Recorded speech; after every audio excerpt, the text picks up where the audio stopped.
মায়াপুর পূর্বে যেটি একসময় মিয়াপুর নামে পরিচিত ছিল, পশ্চিমবঙ্গের নদিয়া জেলার অন্তর্গত ইস্কন দ্বারা নবনির্মিত একটি নগর। শুধু নগর বললেই ভুল হবে, কৃষ্ণ ভাবানামৃত আধ্যাত্মিক চেতনার একটি উল্লেখযোগ্য স্থান এটি। আমার তৈরি চ্যানেলের আজকের এই ভিডিওতে থাকছে সেই মায়াপুর নবদ্বীপ ভ্রমণ সংক্রান্ত কিছু তথ্য।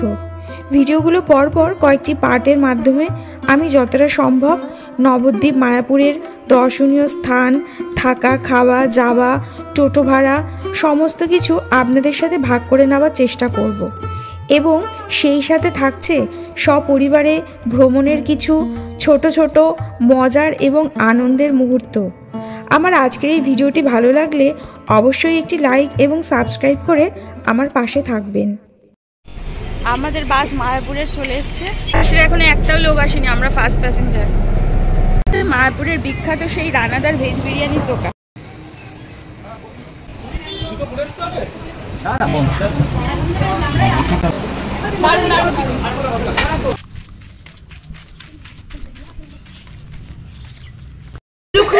এসে টায়ার্ড হয়ে গেছে, ও এখন রেস্টে আছে। খুব ভোর ভোর উঠে সপরিবারে বেরিয়ে পড়েছিলাম মায়াপুরের উদ্দেশ্যে। আমাদের বাস ছিল সকাল 7টায় ধর্মতলা থেকে। মায়াপুরে ট্রেনে ও বাসে দুভাবেই যাওয়া যেতে পারে।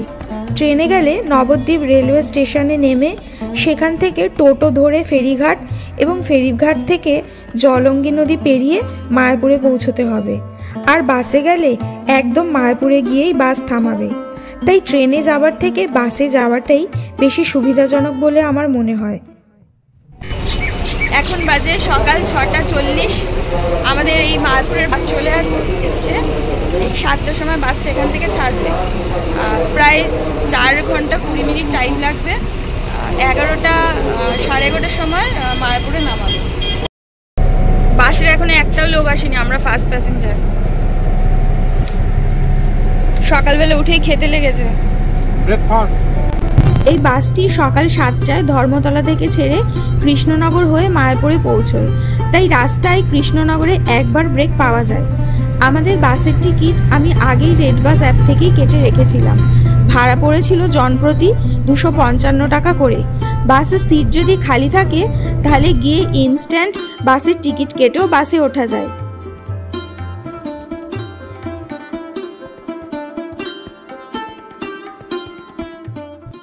এখন কৃষ্ণনগরে হল্ট করেছে। এখানে একবার ব্রেক দেয় টিফিন খাওয়ার জন্য। আমরা এখানে একটু কিছু টিফিন খেয়ে নিলাম। গিয়ে নামাবে সেই মায়াপুরে।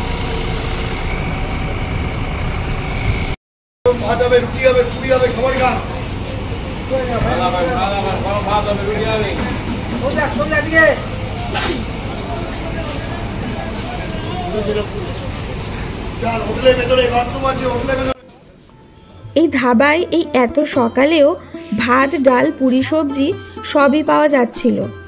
আমরা পুরি, ছোলার ডাল, রুটি আর চা দিয়েই সকালের ব্রেকফাস্টে এখান থেকে সেরে নিলাম। আমাদের সকলের খুব খিদেও পেয়ে গেছিল। আসলে বাস ধরার জন্য অনেকটা ভোরবেলা ঘুম থেকে উঠতে হয়েছে, তো ভোরে ঘুম থেকে উঠলে মনে হয় খিদেটা তাড়াতাড়ি পায়। আমাদের গুলু কিন্তু খুব ভালো খেলো। আসলে বাচ্চা তো সকাল সকাল লুচি পেলে আর দেখে কে। গুলু কিন্তু এটা আমাদের আদরের ডাক নাম। আসলে একটু নাদুস নুদুস গোলগাল তো, তাই আমরা আদর করে গুলু বলেই ডাকি।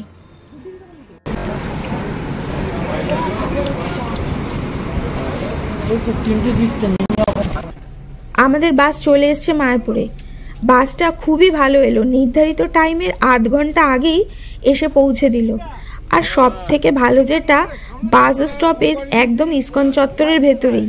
তাই যদি ইস্কনের ভেতরে কেউ থাকে তাদের পক্ষে খুবই সুবিধাজনক। বাস থেকে নেমেই অনেক টোটো দাঁড়িয়ে থাকতেও দেখা যায়।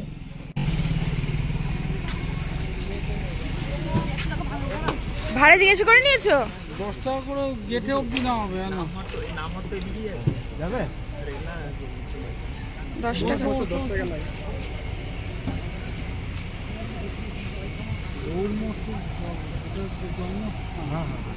মায়াপুরে আমরা যতবারই আসি একটি বিশেষ জায়গাতে গিয়েই উঠি।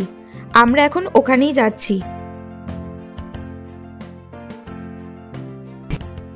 আমরা এখন চলে এসেছি মায়াপুরে। আমাদের গাড়ি বংশী ভবনের সামনে নামিয়েছে।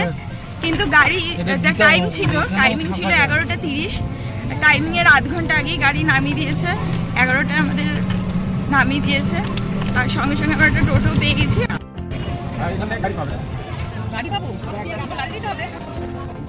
বিশেষ জায়গা বলছি এই কারণে, কারণ এটি হলো মায়াপুরের শ্রী শ্রী চৈতন্য মহাপ্রভুর জন্মস্থান হিসাবে পরিচিত। আর ওর ঠিক পাশেই রয়েছে 4 তলা যোগীপীঠ ভবন।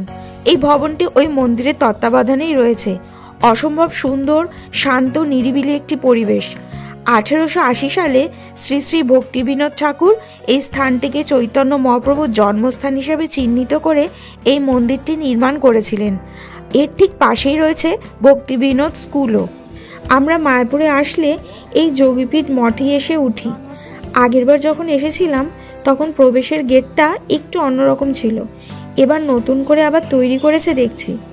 আসুন আপনাদেরকে ভেতরে নিয়ে গিয়ে দেখাই যোগীপীঠ মঠটি কেমন এবং এর ভাড়া কত।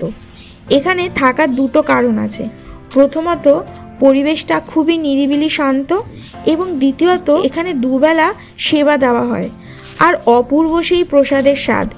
যেহেতু মঠের ঠিক পাশেই, তাই 2 বেলা প্রসাদ পেতেও খুবই সুবিধা হয়। টোটো ভাড়া করে 2 বেলা আর খাবার জন্য অন্য কোথাও যেতে হয় না। একাদশীর দিনও এখানে দারুণ দারুণ প্রসাদ, ভক্তদের সেবাও দেওয়া হয়। তবে অবশ্যই আগের থেকে কুপন সংগ্রহ করে রাখতে হয়। কুপনের মূল্য খুব একটা বেশি নয়। আর এখানকার ভক্তদের ব্যবহারও খুবই ভালো। চাইলে এখানে বসে সকাল সন্ধ্যা আরতিও দেখা যায়। যারা একটু বয়স্ক মানুষ, বেশি দূরে যেতে পারে না, তাদের পক্ষে উপযুক্ত একটি থাকার স্থান এটি।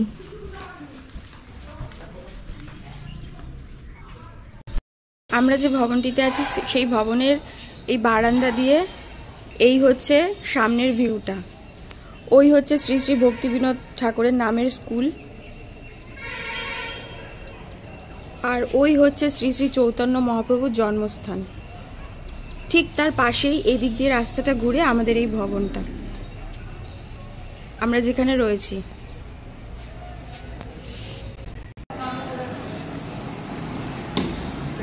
এই রুমে এসি লাগানো আছে। এসি রুম, এখানে এসি নন এসি 2টো রুমই আছে। আমরা এসি রুমটা নিয়েছি। একটা বেড। হ্যাঁ হ্যাঁ হ্যাঁ, ঠিক আছে। না, ওটা দেবো না, ওটা দেবো না। দারুণ একটা ভিউ এখান দিয়ে। এসে টায়ার্ড হয়ে গেছে, ও এখন রেস্টে আছে। প্রচন্ড টায়ার্ড হয়ে গেছে।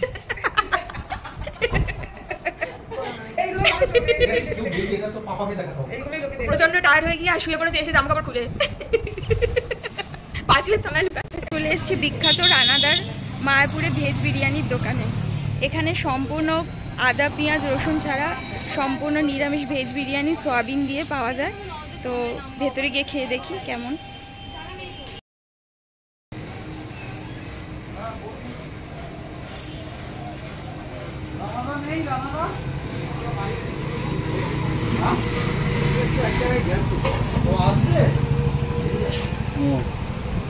বিরিয়ানি হবে?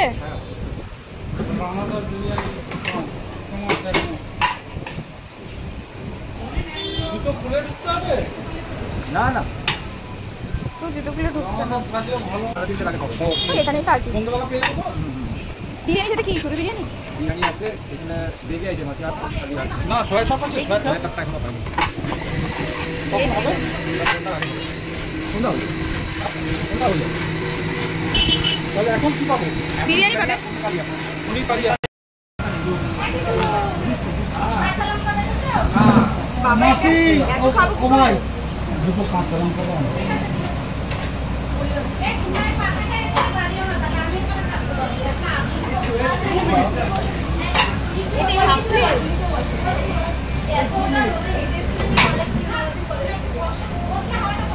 এটা হাফ প্লেট। হ্যাঁ, কত দিয়েছে না?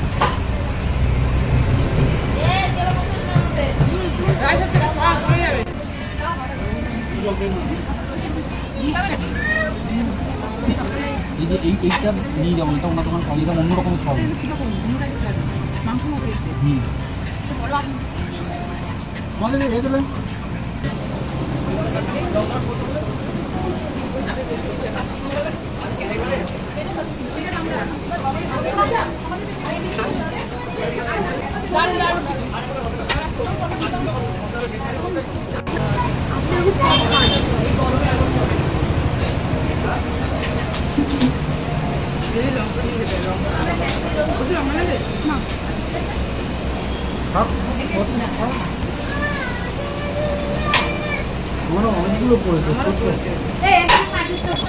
এতদিনে সবসময় ইউটিউব ফেসবুকেই দেখেছি, আজকে নিজে এসেই একদম প্রত্যক্ষ করলাম এবং সেই বিরিয়ানি টেস্ট করেও দেখলাম। সম্পূর্ণ পেঁয়াজ আদা রসুন ছাড়া বিরিয়ানি, দারুণ টেস্ট। মানে সোয়াবিন পনির আলু দিয়ে সম্পূর্ণ ঘি দিয়ে বানানো, খুব ভালো টেস্ট। বিরিয়ানিটা কত করে নিল? আমরা হাফ প্লেট 50 আর 1 প্লেট হচ্ছে 100 টাকা। আমরা ফুল প্লেট খেতে পারিনি, আমরা যে হাফ প্লেট নিয়েছি তাই কোয়ান্টিটি অনেক, তাও হাফ প্লেটও খেতে পারিনি। আর এখানে মায়াপুরের আরেকটা সিস্টেম হচ্ছে যে আপনারা যখনই খাবেন খেয়ে প্লেটটা নিজেদেরকেই তুলে ফেলে আসতে হবে, ওটা কারোর জন্য রেখে আসবেন না। এটা পুরো সারা মায়াপুরের এটাই সিস্টেম, যেখানেই খান খেয়ে প্লেটটা তুলে ফেলে দিয়ে আসবেন।